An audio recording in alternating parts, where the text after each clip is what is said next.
Nasa kote ng mga operatiba ng Southern Police District ang dalawang Vietnamese national matapos salakayin ang isang beauty clinic sa Makati City at nahuling nagsasagawa ng aesthetic procedures na walang lisensyang medikal. Nakatutok dyan si Patrolwoman Mary Tony Veva. Inaresto ng mga operatiba ng District Special Operation Unit ng Southern Police District ang dalawang Vietnamese nationals matapos maaktuhang nagsasagawa ng aesthetic procedures gaya ng Botox at dermal fillers sa loob ng isang beauty clinic sa Barangay Poblacion, Makati City nang walang kaukulang lisensya para mag-practice ng medisina dito sa bansa.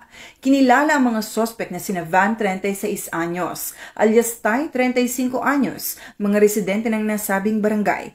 Nahuli sila sa ikinasang entrapment operation ng mga tauhan ng DSOU, DID, SWAT, DMFB at Makati Police noong hapon ng August 7, 2025 sa loob ng kanilang beauty clinic.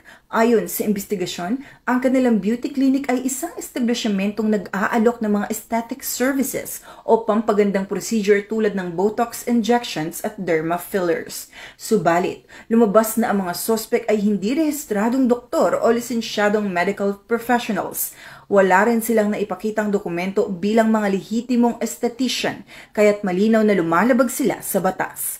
Nag-ugat ang impormasyon ukol sa iligal na aktibidad mula sa isang regular confidential informant matapos ang halos isang linggong surveillance upang i-verify ang reklamo.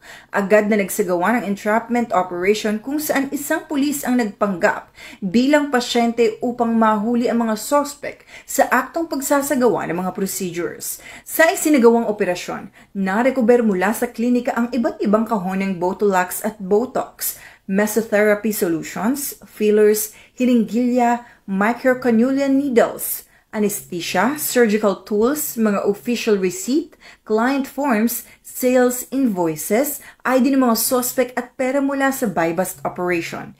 Ayon sa mga eksperto, ang pagsailalim sa mga aesthetic procedure mula sa hindi lisensyadong practitioner ay lubhang mapanganib. Maaari itong magdulot ng impeksyon, hindi pantay na resulta, nerve damage at iba't ibang komplikasyon sa kalusugan. Nadiskubring mahigit 1 taon nang nasa bansa ang mga suspect at nagsimulang mag-operate sa nasabing klinika sa Makati. Sila ngayon ay nahaharap sa kasong paglabag sa Republic Act 2382 o ang The Medical Act of 1959 na inambendahan ng RA 4224 o Illegal Practice of Medicine. Dumaan na sa inquest proceedings ang mga suspect at nakipag-ugnayan na rin ang SPD sa Bureau of Immigration para alamin ang legal status ng kanilang pananatili sa bansa at posibilidad na deportasyon. Nagpaalala naman si Police Brigadier General Randy E. Arceo, Acting District Director ng SPD, sa publiko na maging mapanuri sa mga serbisyong medikal at siguraduhin ito ay isinasagawa lamang ng mga lisensyado at kwalipikadong doktor. Yun sa ating pag-uusap sa mga doktor, meron naman tayong doktor sa PNP, at napakadelikado, no? Especially kung hindi license at pwedeng kakasira nung may katawan. No? Halimbawa po katulad, instead na gumanda, baka lalong papasama at baka kamatay pa. No? May mga insidente na rin tayo na naririnig na instead na mas na-enhance yung kanilang sarili ay mas lalong hindi magandang resulta.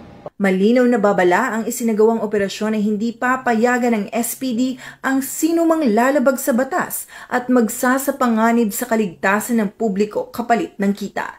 Tiniyak niyang mananatiling nakatutok ang SPD at aktibong nakikipagtulungan sa komunidad upang mapanatiling ligtas ang mamamayan. Mula dito sa Southern Police District, ako ang inyong PNN correspondent, Patrolwoman Mary Tony Veva, alagad ng batas, tagataguyod ng Balitang Pulis.